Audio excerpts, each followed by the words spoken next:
They thought the cell would bury him forever, but one hidden memo changed everything. 27 years later, the boy they buried walked back into court, and even the judge couldn't breathe.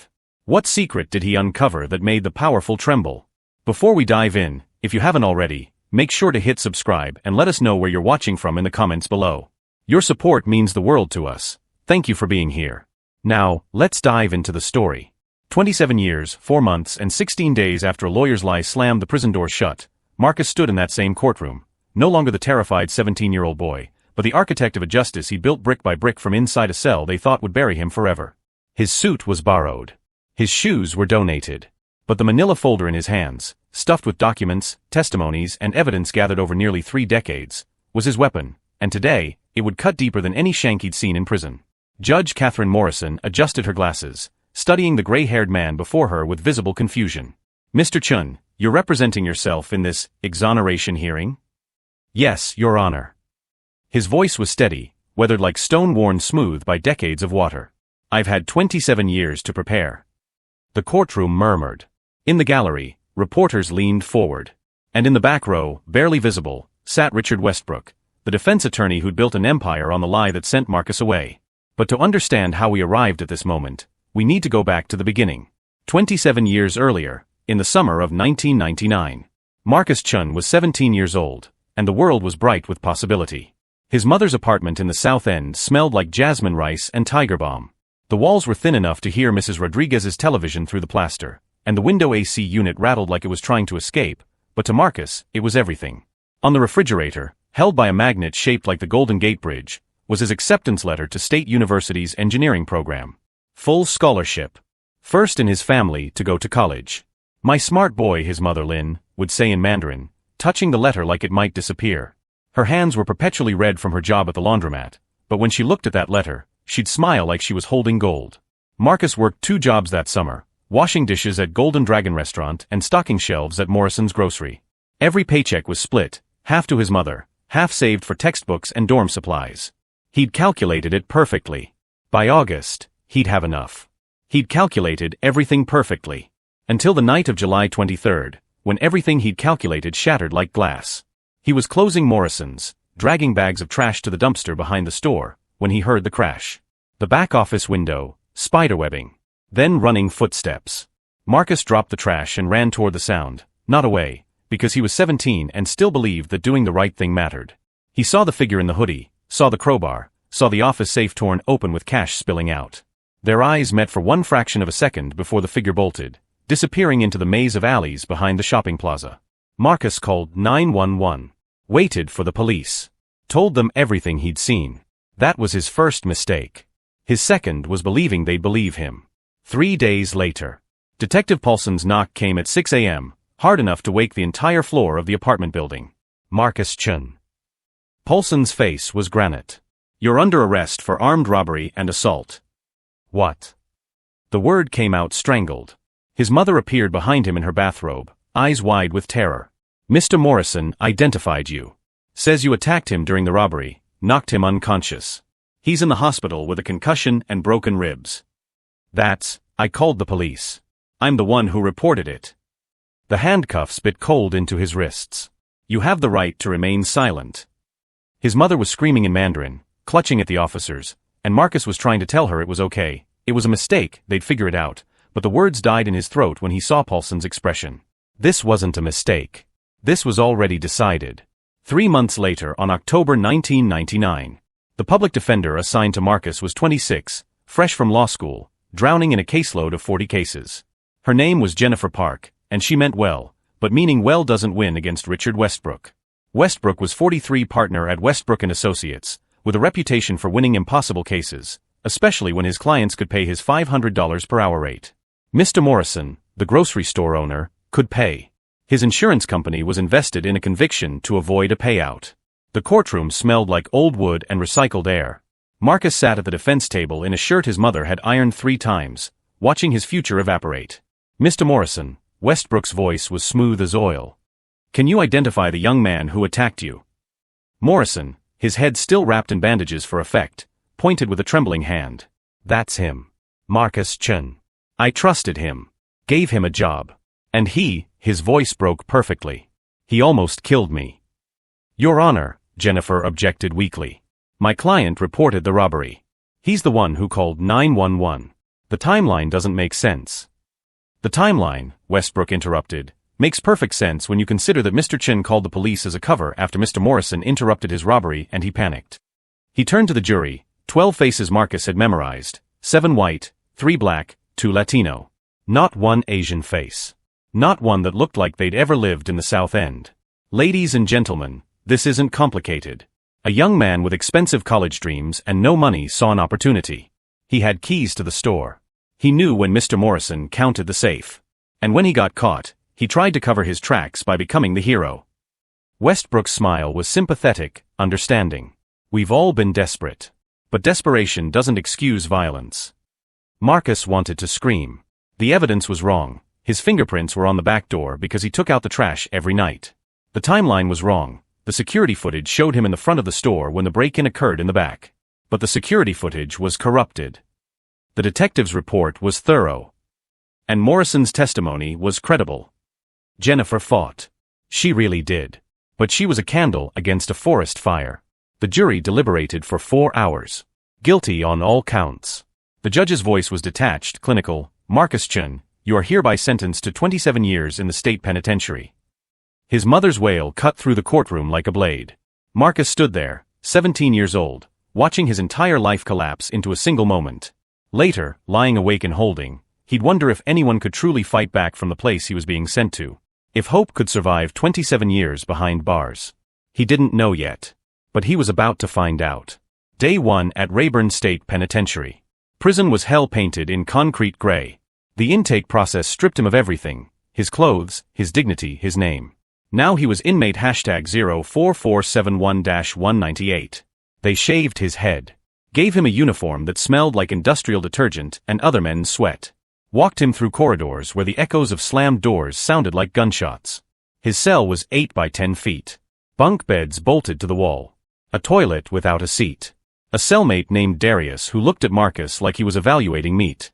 You one of those innocent ones? Darius asked, lying on the top bunk, voice dripping sarcasm. Marcus didn't answer. They all innocent in here, babyface. Every single one. Darius laughed, a sound without humor. Learn quick, don't matter what you did or didn't do out there. In here, you survive. That's it. That first night, Marcus lay on the thin mattress, staring at the springs of the bunk above him, listening to the sounds of prison, the yelling, the crying. The violence muffled by concrete walls. He thought about his acceptance letter, probably still on his mother's refrigerator. He thought about engineering classes he'd never take. He thought about 27 years, and how he'd be 44 when he got out, if he survived. And he cried silently, because Darius had already taught him the first rule, never show weakness. 2 weeks later, Marcus learned the rhythms of survival. Keep your eyes down in the cafeteria. Never make eye contact with the Aryan Brotherhood members who controlled the north tables. Don't walk too close to the Latin Kings section. Eat fast. Move faster. Guard Morrison, no relation to the store owner, just another cruel coincidence, liked to slam his baton against the bars at 5 a.m. Rise and shine, parasites. The food was gray slop that tasted like cardboard. The showers were warfare, vulnerable moments where violence bloomed fast and brutal. Marcus learned to shower at odd hours, learned to keep his back to the wall, learned to recognize the sound of trouble brewing. He existed in that gray space between prey and predator, not weak enough to be targeted, not strong enough to be feared. Invisible, which in prison was a kind of power. 1 month in. His mother visited. She'd taken 2 buses and walked 3 blocks to reach the visiting room, and when she sat down across from him, separated by scratched plexiglass, talking through phones that smelled like other people's breath, her face was a decade older. Mama, Marcus said in Mandarin, his voice cracking. My boy. Her fingers pressed against the glass. My smart boy. We'll appeal. Jennifer says. Jennifer says there's a 5% chance. Marcus had already researched it in his 3 trips to the prison library. Public defenders don't win appeals, Mama. The system doesn't work that way. Then we hire someone better. I'll take extra shifts. Mrs. Rodriguez knows a lawyer. Mama, no. Marcus's throat burned. Save your money. I'm going to be here a long time. She sobbed then, her shoulders shaking, and Marcus pressed his palm against the glass, wishing he could hold her, wishing he could tell her it would be okay. But he couldn't lie to her anymore. 6 months in. April 2000. Marcus had learned to survive, but survival wasn't living. He moved through the days like a ghost. Work detail in the kitchen, yard time, library visits, cell. Repeat. 27 years stretched ahead of him like a desert, endless and dry, and he could feel himself beginning to hollow out. Darius had been transferred after a fight. His new cellmate, an older man named Thomas serving life for manslaughter, barely spoke. The silence was worse than Darius's mockery. It was a Tuesday library day, when everything changed. Mr. Hendricks, the 63-year-old librarian who'd been counting down to retirement since before Marcus arrived, dropped a cardboard box on the sorting table with a grunt. More donations. Law firm cleaning house. Help me sort before these books become rat condos. Marcus nodded, grateful for something to do with his hands, something to focus on besides the crushing weight of wasted years. The box was full of legal textbooks, old case files, and law journals, donations from some firm clearing out storage. Marcus picked through them mechanically, his mind elsewhere, until his fingers touched a folder marked Closed Cases Westbrook and Associates. Time stopped. His heart slammed against his ribs. He looked up. Hendricks was sorting books at his desk, paying no attention. Marcus opened the folder with trembling hands. Inside were case notes, client memos, billing records, motion hearing transcripts, discovery documents. And then, paper-clipped to a settlement negotiation memo, he found it. Internal memo Morrison versus Insurance Company. Date, July 20, 1999 Increased settlement likelihood if perpetrator convicted. Client advised to maintain testimony regardless of surveillance inconsistencies. Witness credibility is manageable. Detective Paulson cooperative. Marcus read it once. Twice. 3 times. His vision blurred. Maintain testimony regardless of inconsistencies. This was it. Documentary evidence that Morrison's testimony was manufactured. That Westbrook knew the surveillance footage contradicted the timeline. That the detective was cooperating with the defense. That the entire case was constructed for an insurance payout. The paper shook in his hands. You okay, kid? Hendricks called from his desk. Marcus swallowed hard, forcing his voice steady. Yeah. Can I check this out? For research. Hendricks squinted at him. Legal stuff? Boring as hell. You thinking about filing appeals? Something like that. Knock yourself out. Lord knows nobody else wants that crap. Marcus signed out the folder with hands that wouldn't stop shaking. He carried it back to his cell like it was made of glass, like it might vanish if he held it too tight. That night, while Thomas snored in the bunk above him, Marcus read every page by the dim light filtering from the corridor. Internal memos discussing witness management. Billing records showing payments to Detective Paulson's Consulting, LLC. Notes about coaching Morrison on testimony. References to other cases with similar patterns. By dawn, Marcus understood 3 things. 1. He was innocent, and he could prove it. 2. Richard Westbrook had built a career destroying innocent people. 3. No one was going to save him. If he wanted justice, he'd have to build it himself. From inside a cage. With nothing but time. The decision. Dawn, April 15, 2000. Marcus sat on his bunk as the morning alarm blared through the prison, that folder hidden under his thin mattress, and did the math. He was 17. In 27 years, he'd be 44. If he got out with good behavior, maybe 38. Middle-aged. His mother would be elderly, if she lived that long. His life, the one he'd planned, was gone. The smart move was to work the system. File appeals through the proper channels. Hope some overworked lawyer would care enough to fight for him. Hope the courts would listen. Hope justice would find him. Hope. Marcus had learned in 6 months that hope was dangerous in prison. It was the thing that kept you soft, kept you vulnerable. The lifers all said the same thing, let go of the outside. This is your world now. But Marcus had never been good at letting go. He pulled out a piece of paper, prison stationery, rough and cheap, and began to write. 27 years. 9,855 days. 236,520 hours. How do you use that time? He stared at the numbers. Most men would use it to survive, to count down, to shrink into nothingness. But Marcus had been a straight-A student. He taught himself calculus from a library book when his school couldn't afford an advanced math teacher. He'd learned Mandarin from his mother and Spanish from Mrs. Rodriguez. He'd fixed the apartment's broken heater with YouTube videos and spare parts. If he could do all that as a kid in the South End, what could he do with 27 years and nothing but focus? He wrote. Step 1. Learn the law. Everything. Better than the lawyers who put me here. Step 2. Find more evidence. This memo isn't enough. Step 3. Find Westbrook's other victims. I can't be the only one. Step 4. Build a case so airtight they can't ignore it. Step 5. Make them all pay. 27 years seemed impossible. But impossible just meant it would take longer. Marcus folded the paper and hid it with the folder. Then he lay back on his bunk and stared at the concrete ceiling as morning light crept through the bars. For the first time in 6 months, the crushing weight lifted slightly. He had a purpose now. He had a mission. And he had time, more time than most people got to dedicate to anything. Richard Westbrook had stolen his life. Marcus was going to use every stolen day to destroy him.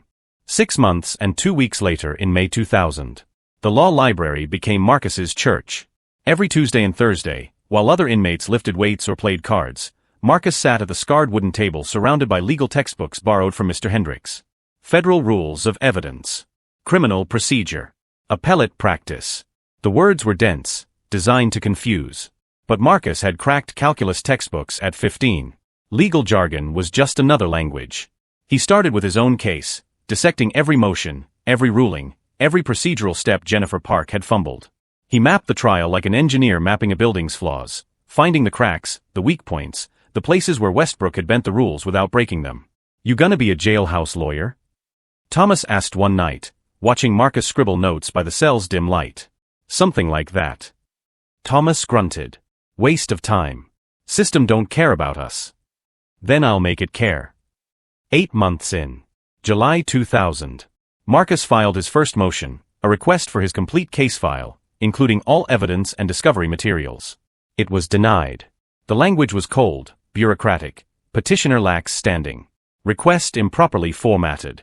He filed again, properly formatted this time. Denied. Petitioner missed filing deadline. He filed a third time, citing the exact statute that allowed for late filings in cases of newly discovered evidence. 3 weeks later, a manila envelope arrived. Inside, his complete case file. Marcus spread the documents across his bunk like treasure. Police reports. Witness statements. Evidence logs. And there, buried on page 47 of Detective Paulson's report, a single line that made his breath catch. Surveillance footage shows subject in front section at 9:47 p.m. Back office breach occurred 9:43 p.m. per timestamp. 4 minutes. He'd been in the wrong place at the wrong time by 4 minutes, and they'd convicted him anyway. Marcus added the report to his hidden folder, his evidence growing like a garden he was cultivating in the dark. 10 months in. September 2000. Chen. Guard Morrison's voice echoed through the cell block. Visitor. Marcus's heart leaped. His mother's visiting day wasn't until Saturday. Unless. His lawyer. Had Jennifer found something? He was led to the visiting room, but the woman waiting wasn't Jennifer Park. She was mid-30s, sharp-dressed, with a leather briefcase and eyes that assessed him like a puzzle. Mr. Chun. I'm Sarah Okonkwo. I work for the Innocence Review Project. Marcus sat slowly. I didn't contact any project. No, but your lawyer did. Before she left for private practice. Sarah opened her briefcase. She felt guilty about your case. Asked us to review it. Hope flared, dangerous and bright. And your case has irregularities. But Mr. Chun, I need you to understand, we're a small non-profit. We have 200 cases under review. Yours would need something extraordinary to move to the top of the list. Marcus leaned forward. What if I told you I have evidence Richard Westbrook manufactured my conviction for an insurance payout? Sarah's pen stopped mid-note. What kind of evidence? Internal memos. Billing records. Proof of witness coaching. Marcus's voice was steady, controlled. And I think my case isn't the only one. For the first time, Sarah Okonkwo smiled. Mr. Chun, I think we should talk. 1 year in. October 2000. Marcus's cell had become a war room. Under his mattress, the Westbrook folder. In his notebooks, timelines, witness lists, case law citations. In his mind, a plan that would take decades but would leave no room for failure. Sarah visited monthly now, bringing case files of other Westbrook clients. Marcus analyzed each one, finding patterns, coached witnesses, convenient evidence corruption, insurance company connections. You're better than half the lawyers I know, Sarah said during one visit. shaking her head at his annotated notes. "I've got time to practice," Marcus replied. What he didn't say, every hour studying law was an hour not drowning in despair. Every motion he filed was proof he still existed. Every pattern he found in Westbrook's cases was another brick in the prison he was building for the man who'd caged him. Thomas watched him work with something like respect now. "You really think you can beat them from in here?"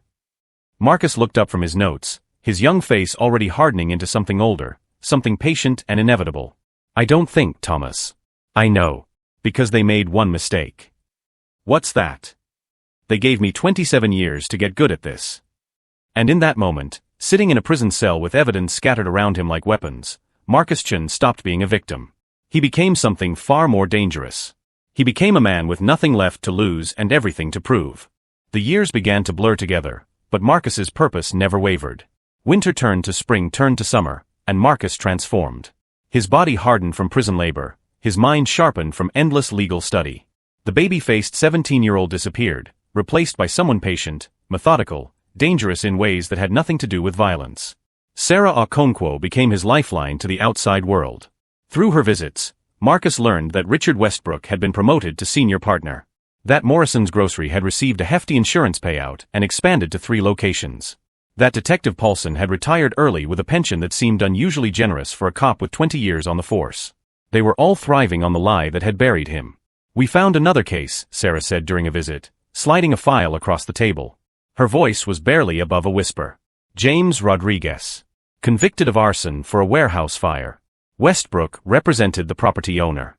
Insurance payout of $2 million.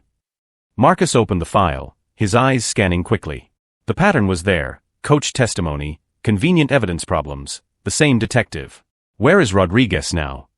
Released after serving 12 years. Works construction in Nevada. Sarah leaned forward. Marcus, he'd testify. He'd go on record about the irregularities in his case. No. Marcus closed the file. Not yet. If we tip our hand too early, Westbrook will bury everything. We need more. We need it to be undeniable. Sarah studied him with something between admiration and concern. You've changed. You sound like a lawyer now. I've had time to learn. What Marcus didn't tell her was that he'd memorized 17 different legal precedents on evidence fabrication. That he'd written mock appeals in his cell until his arguments were flawless. That he'd become friendly with 3 different inmates who had outside connections. People who could request documents, follow paper trails, dig into public records for the cost of commissary money Marcus earned from his kitchen job. He was building a case brick by brick, and every brick had to be perfect. The seasons continued their relentless march. Marcus's mother visited less frequently now. Her health was failing, the bus rides too difficult. Each visit, she looked smaller, more fragile, and Marcus felt the rage building in his chest like pressure in a sealed container. Westbrook hadn't just stolen his freedom. He'd stolen the time he should have spent caring for her. During one particularly cold winter, Marcus had stopped counting which one. He received word that his mother had fallen at work. Broken hip. The hospital bills were catastrophic. His mother refused to tell him the details during their next visit, but he could see it in her eyes. She was drowning financially, and there was nothing he could do from behind bars. Mama, please let Sarah help. The Innocence Project has resources. No, she said firmly in Mandarin. You use those resources for your case. For justice. I will manage. But she wouldn't manage. They both knew it. That night, Marcus lay in his bunk. Thomas had been released, replaced by a kid named Danny who cried himself to sleep most nights, and felt something dark and cold settle in his chest. This wasn't just about his freedom anymore. This was about restitution. About making sure Westbrook paid for every stolen moment, every tear his mother shed, every year of life he'd never get back. Sarah brought news during the following spring that made Marcus's hands shake. We found the surveillance footage. Marcus sat up straighter. What? The corrupted footage from Morrison's Grocery. Turns out the police department keeps backup copies of all evidence for 7 years. Someone filed a public records request. Took months to process, but we got it. Her eyes were bright with vindication. Marcus, it shows exactly what you said. You were in the front of the store when the break-in happened. The timestamps prove you couldn't have done it. For a moment, Marcus couldn't breathe. That's enough for an appeal. It should be. But Marcus, Sarah's expression darkened. Westbrook's firm has connections everywhere. Judge Morrison who sentenced you? Her daughter is married to one of Westbrook's partners. The prosecutor in your case? He's now working at Westbrook's firm. This goes deeper than we thought. Marcus processed this information with the careful precision he developed over the years. How deep? Deep enough that a simple appeal might get buried in procedural challenges. We need to go bigger. We need to expose the entire operation publicly, all at once, so they can't make it disappear. Then we keep gathering evidence. Every case. Every victim. Every payoff. Until it's so massive they can't ignore it. Sarah looked at him with something like wonder. Do you ever get tired? Ever want to just give up? Marcus thought about his mother's broken hip, about the acceptance letter that had yellowed and faded on her refrigerator, about the 17-year-old boy who'd believed in justice. Every day, he said honestly. But giving up means Westbrook wins. And I'd rather die in here than let that happen. The years accumulated like snow. Marcus studied case law until he could recite precedents in his sleep. He connected with former inmates after their release, building a network of people willing to investigate, to gather documents, to be his eyes and ears in the world he couldn't access. Some did it because they believed in his cause. Others did it because Marcus had helped them with their own appeals, had taught them to read legal documents, had become something of a legend in the prison, the kid who refused to break. Through it all, Sarah kept digging. She found a forensic accountant willing to review Westbrook's firm records pro bono. Found a journalist interested in criminal justice reform. Found 5 more cases with the same pattern, coached witnesses, evidence problems, insurance payoffs. Found connections between Westbrook and 3 different judges. It was becoming clear that this wasn't just one corrupt lawyer. This was a system of corruption, a machine that fed on the poor and powerless, turning their lives into profit margins. And Marcus was going to dismantle it piece by piece. During a particularly sweltering summer, the air in the cell felt like breathing through wet wool. Sarah arrived with an expression Marcus had never seen before. Fear mixed with excitement. Marcus, we need to talk about timing. What happened? Westbrook's been nominated for a judgeship. State appellate court. If he gets confirmed, he'll have immunity from most of the civil liability. We'd lose our window. Marcus felt his carefully constructed patience crack slightly. When's the confirmation? Hearings start in 4 months. Everything Marcus had built over the years, every document, every witness statement, every piece of evidence, suddenly had a deadline. They'd been planning for this moment to come much later, when the case was absolutely airtight. But time had just become a luxury they no longer had. Then we go now, Marcus said. File everything.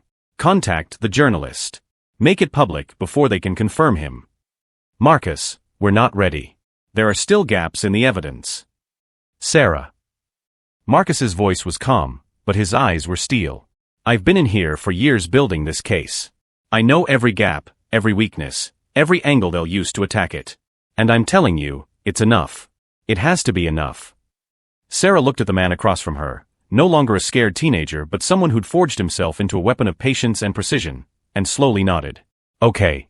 We go to war. Marcus smiled then, an expression that held no humor, only certainty. People had always wondered if hope could survive behind bars, if one person could truly fight back from the most powerless position imaginable. They were about to find out. Tell the journalist I'll give him an exclusive interview. Tell Rodriguez and the other victims we need them on record. And Sarah. Marcus leaned forward. Tell Richard Westbrook that the boy he buried is about to crawl out of his grave. The article hit like a bomb. The conviction machine, how one lawyer built a career on lies, ran on the front page of the State Tribune, complete with Marcus's story, the internal memos, and interviews with 4 other victims. The journalist, David Park, had done his job well. Every claim was sourced, every document verified, every connection mapped. Within hours, it was everywhere. Local news picked it up. Then national. Social media exploded with hashtags.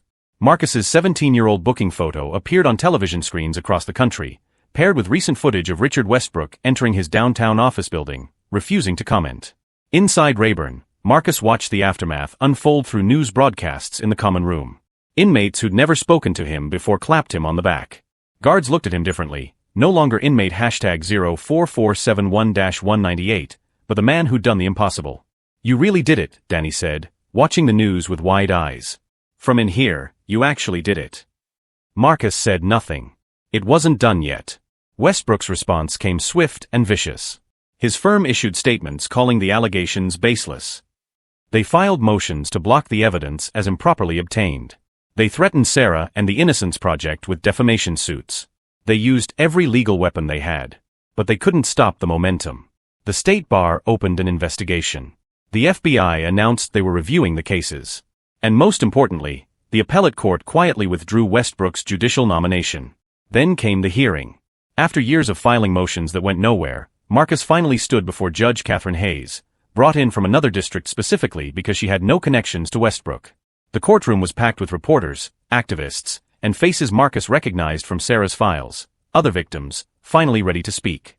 And in the back, looking smaller than Marcus remembered, sat Richard Westbrook. Sarah presented the evidence methodically. The internal memos. The surveillance footage showing the timeline impossibility.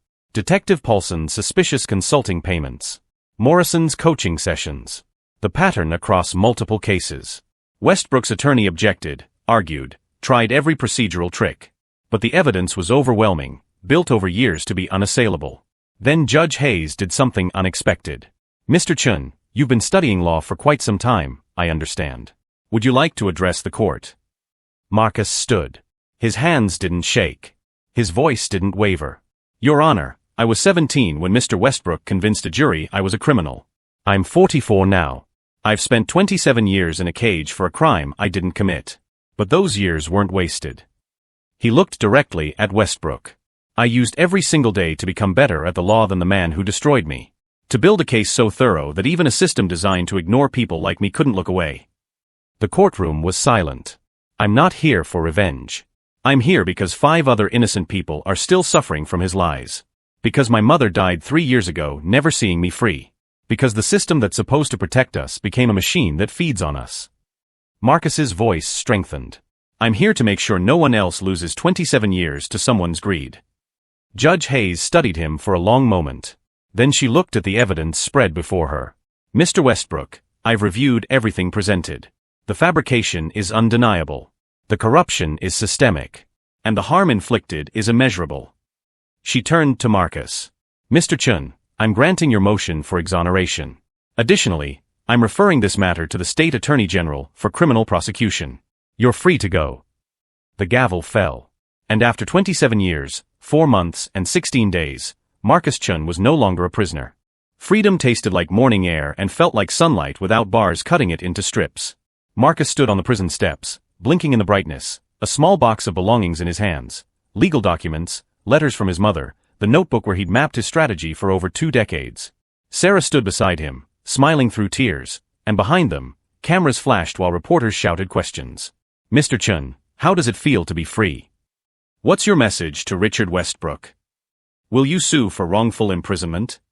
Marcus raised a hand, and the crowd quieted. I spent 27 years learning that justice isn't about revenge. It's about making sure this never happens to anyone else. He paused, his voice steady. Richard Westbrook stole my youth. But he couldn't steal my purpose. That's what I want people to understand. Even when the system fails you, even when you're powerless, you're never truly beaten until you stop fighting. The statement went viral within an hour. The weeks that followed were a whirlwind.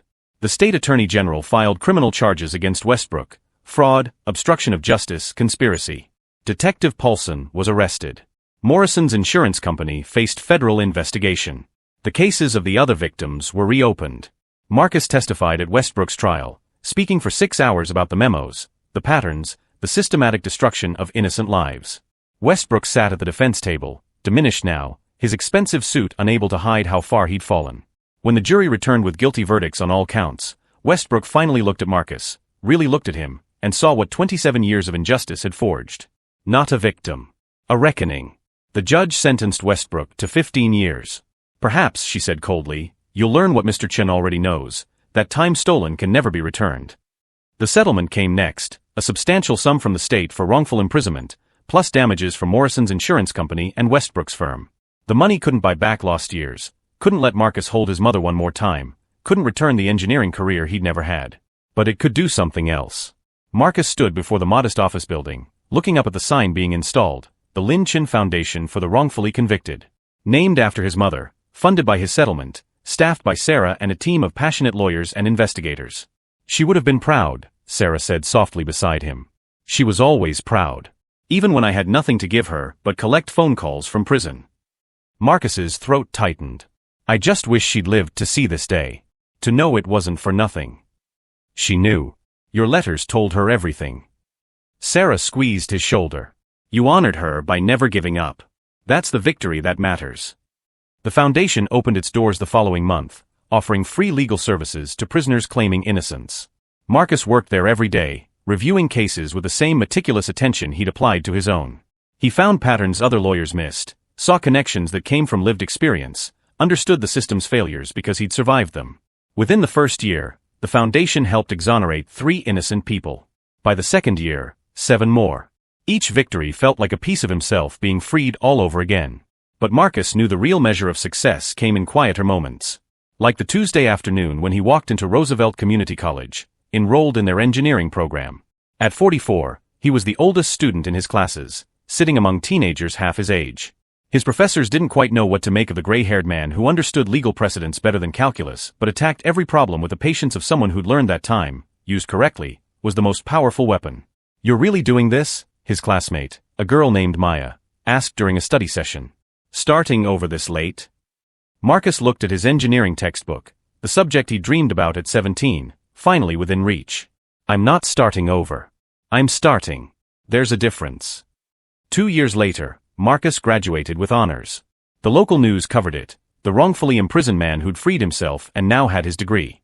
During his speech at the foundation's annual fundraiser, he held up his diploma and said something that became the organization's motto: justice delayed isn't justice denied if you refuse to stop fighting. Every day you survive is a day you can use to build something they can never take away, your truth. On a crisp autumn morning, Marcus drove to Hillside Cemetery. He'd come here every month since his release, but today felt different. He placed flowers on his mother's grave, chrysanthemums, her favorite, and sat on the grass beside the headstone. Mama, I did it, he said in Mandarin. Everything we talked about during those visits. I got my degree. The foundation helped 12 people go free this year. And Westbrook, he's in the same prison where I was. Living in the same fear I felt every day. The wind rustled through the cemetery trees, carrying the scent of autumn leaves. I know you wanted me to let go of the anger. And I'm trying. But I think maybe anger transformed into purpose isn't a bad thing. You taught me that, how to take something painful and make it meaningful. He traced his fingers over her name carved in stone. Lin Chun. Beloved mother. The dates that bracketed a life spent working double shifts and dreaming of her son's future. I'm going to teach soon.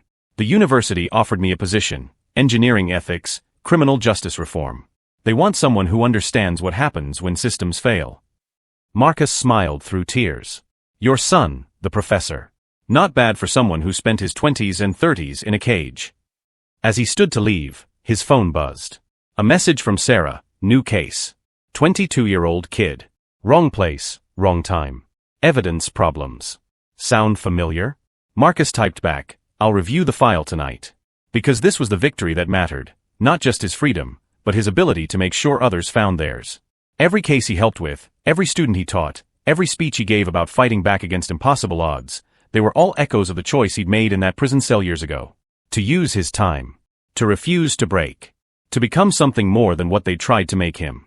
The sun was setting as Marcus drove back toward the city, the skyline painted gold and orange. He thought about 17-year-old Marcus, terrified in that courtroom, watching his life end. He wished he could tell that boy that the ending wasn't real. That 27 years later, he'd stand in another courtroom and reclaim everything they'd stolen. That justice, real justice, was worth the wait. Marcus Chun had been buried alive by a lie. But he dug himself out with the truth. And now, every day, he helped others do the same. What's the most powerful thing someone can build when they've lost everything? Maybe it's not about what you build, but who you become in the building.